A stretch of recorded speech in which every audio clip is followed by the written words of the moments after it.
Hello and welcome. I'm Millicent Walker. Tonight, pan-Yoruba group Kwara wants Fulani political leaders to get involved in finding a lasting solution to the herders-farmers crisis. President of Senate, Dr. Bukola Saraki, describes his 3-year-long trial at the Code of Conduct Tribunal as a waste of the nation's resource. Several persons injured in a fire incident while scooping fuel from a broken pipeline at Dogba Pogo community in Niger State. And 4 of the 12 boys trapped in a cave in northern Thailand rescued as the mission continues to save the remaining boys and their coach.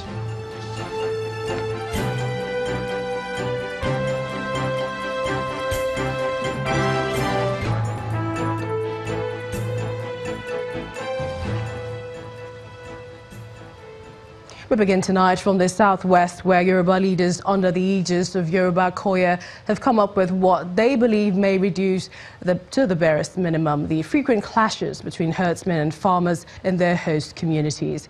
At a meeting held in Ilaro, Ogun State, the group is calling on governors in the region to put in place laws to stem the tide of violence as being witnessed in some parts of the country. And on Fulani political leaders in Nigeria, they are saying that they should intervene openly and strongly to bring to an end the killings in the interest of Nigeria and Nigerians at large. Just before the tale of blood, sorrow and tears that characterizes clashes between herders and farmers engulf the southwest states, elder statesmen in the region are proposing strategies to forestall any further occurrences. As part of the measures being worked on to promote the much-needed understanding among farmers and herdsmen, the group have come up with a volunteer group and proper identification for genuine herdsmen operating in the region. This is what we are introducing to our people. This is what any cattle area in Ogun State, Osun State must wear, so that we know that you have been recognized and you have been identified. Also, he has this, not necessarily around his neck, but he has to have it with him. He has to have his name there, and he has to have his grade, the grade of the cattle that is pulling around. In their communique after the meeting, they called on state governors from the southwest to come up with laws and regulations to reduce the clashes. We call on Yoruba state governors to join hands and decide how to protect Yoruba land in the face of the Fulani herdsmen's aggression against the peace, the security and the prosperity of Yoruba people. Call on Yoruba governors to consider measures for promoting and encouraging modern ranches by Yoruba people, and thereby for gradually eliminating nomadic cattle racing from Yoruba land. The gathering also stresses the need for traditional rulers, political and religious leaders to rise up to the occasion in the interest of their people. Elsewhere, the presidency says it has evidence that some politicians are involved in the crisis between herdsmen and farmers in different parts of the country. In a statement, the presidency appealed to Nigerians to avoid false reports over the crisis. Apart from politicians, the presidency says that climate change, specifically the drying up of the Chad Basin, has led to more pressure on the population in the northern part of the country, which has further compounded the crisis between herders and local residents. The statement reads in part, quote, "The clashes between herders and farmers are historical. The causes of these confrontations are varied and complex. Climate change, specifically the drying up of the Chad Basin, has led to more pressure on the population in the north of Nigeria, which further compounded the problem." End of quote. The presidency, however, says most of the challenges confronting the nation can be surmounted through the unity of its citizens.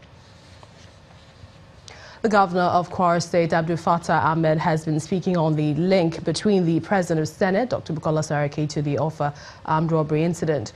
He describes it as laughable to conceive such an idea on our special political program, Roadmap 2019. Governor Ahmed told Channels Television's Ladia Keredoluwale that having spent many years trying to improve service delivery and ensuring that democracy dividends reach the people, neither he nor Dr. Bukola Saraki could have any possible motive to engineer or participate in harming the same citizens.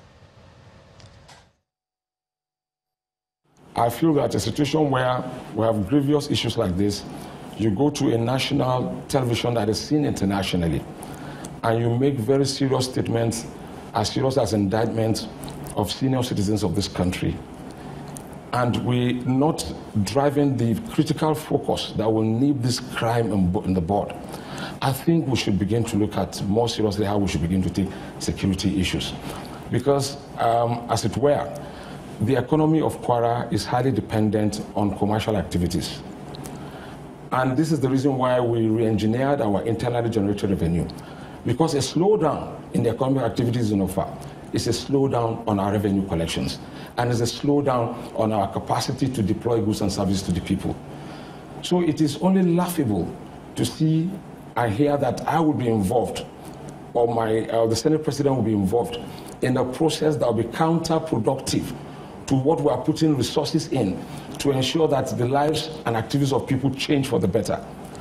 So I think we must begin to look more seriously at those issues that should change the economic situation in Nigeria and reform the security position to give more confidence and comfort to the people. And for the full interview with Governor Abdul Fattah Ahmed, please watch Roadmap 2019 tomorrow, Monday the 9th of July 2018 at 9 p.m. only on Channels Television. In the meantime, the President of Senate, Dr. Bukola Saraki, has again described his travail in courts before the Supreme Court judgment as a wasted 3 years that could have been used for synergy and cooperation for national development. Dr. Bukola Saraki mentioned this during the inauguration of the 12-kilometer dual-carriage Obukwere Airport Road reconstructed by the River State government in Port Harcourt, the state capital. The state governor, Nyesom Wike, also advised that politics of victimization with no recourse to the rule of law has its backlash of scaring away investors from the country.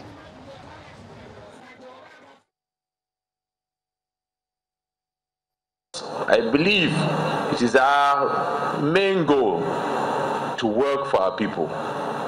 Things that will not allow us to work for Nigeria, we should put it aside.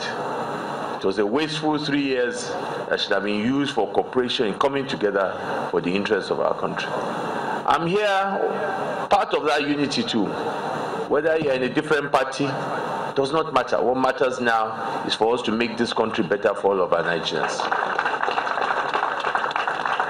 But it was meant that I should be here to be part of this historic event to commission this important Obukwere Airport Road.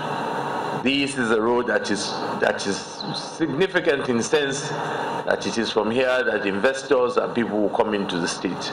There's no rule of law. You cannot talk about democracy. You cannot talk about development. And I can say, any country, any government that does not respect the rule of law is the most corrupt government. The rule of law is the bedrock, is the foundation upon which you can fight corruption. And we'll take you to the southeast, where governors there have said that there is need for continued dialogue towards achieving regional, social, as well as economical integration for development. As a way of kick-starting this, the governors have agreed to partner eHealth Africa to build world-class health facilities across the zone. The leaders today met in Enugu to discuss issues of common interest, after which Governor Dave Umahi of Ebonyi spoke to journalists. The forum approved a partnership between the Southeast Governors Forum and eHealth Africa for health intervention and the establishment of world-class health facilities in all the southeastern states. The forum also approved to support the setting up of an industrial and infrastructural development bank to fast-track capital flow for rapid development of the region as a private initiative. We've also noticed increased challenges in the movement of herdsmen from one state and region into Southeast, with resultant effect of massive destruction of farmland with attendant clashes with farmers. Southeast governors have been spending huge funds in paying compensation to farmers whose farms and crops were destroyed. We therefore request for emergency meeting in Southeast with federal security chiefs, our farmers and herdsmen leadership in Nigeria to stop the movement and prevent the clashes. We also, Southeast, wish to let detractors and machine makers to know that no land in Southeast has been donated for ranching, as we don't have land for ranching. And the federal government never requested, because federal government is aware that Southeast landmass is not big enough for ranching. And so we have not donated, we've not been asked to donate, and we have no intention to donate. So ranching is not approved by Southeast governors in Southeast. Several persons have been injured in a fire while scooping fuel from a broken pipeline at the Dagmo Pogo community in Niger State. Our correspondent reports that firefighters battled for several hours to put out the blaze that erupted from a compromised pipeline of an NNPC substation located in the town. Officers of the Nigerian Security and Civil Defense Corps, the police and officials of the Niger State Emergency Management Agency were all on hand to put out the fire. Farmlands and houses belonging to more than 20 villages around the substation are reported to have been burned in the fire.